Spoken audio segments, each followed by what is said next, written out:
I'm Kim Henderson. I'm a third-year student at Birthing College of Midwifery, and I believe that birth matters, and the way we come into the world affects us as people for the rest of our lives. I believe if we're welcomed into the world in a traumatic manner, then we perceive the world for the rest of our lives, maybe in a traumatic way, depending on other things that happen too, but it definitely influences our thought patterns and the way we perceive the world. And if conversely, if we come into the world in a gentle manner and we're welcomed joyfully and in a loving way, I think we're going to perceive the world in a much different way than people that are born in a traumatic way. This is my buddy Andrew. He's 4 years old. He's going to tell you about his birth, and he was born via cesarean section for failure to progress, which a lot of midwives like to call failure to be patient.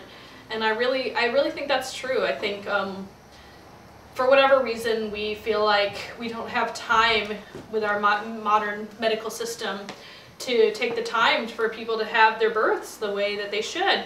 And I think that's like a fundamental difference between midwives and physicians in a hospital, is how we give people the time and the space to have births the way they want to. You were like that? Yeah? My feet were over my back. Mm-hmm. So you couldn't come out? Mm-hmm. Were you trying to come out? Yeah. Yeah. Were you scared? Mm-hmm. But then the doctors took me out. I believe that hospital births take something away from women and families in terms of preparing to be parents or becoming parents again. For example, if a woman in the hospital has a longer than 12-hour first stage of labor, she is almost certainly going to be given Pitocin to speed things up, even if it appears that everything is physically fine for both mom and baby. The midwifery point of view of birth is that if nothing is physically wrong with either the mom or the baby, then there is likely another reason that things are taking their time, and we should not disrupt this process.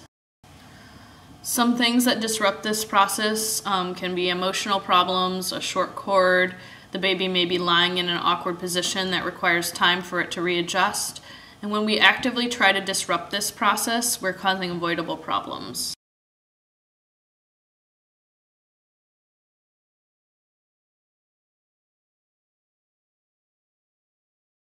One of the mottos of midwifery culture is, "Don't just do something, sit there." It is important to understand that when a midwife is just sitting there, she is actually being quite active. She is constantly assessing the situation and what she sees happening. Some of the things that we watch for when we're labor sitting are the vital signs of the mother and baby to be sure that they are physically okay. We're paying close attention to the things the mother is saying and the position that she's in and the noises that she's making. All of these things are clues for us of maternal and fetal health. Like a detective, the midwife is piecing the puzzle that is that particular birth together moment by moment.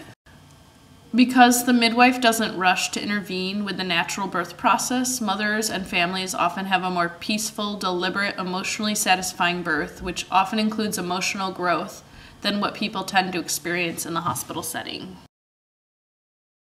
This is why midwifery attended birth is important.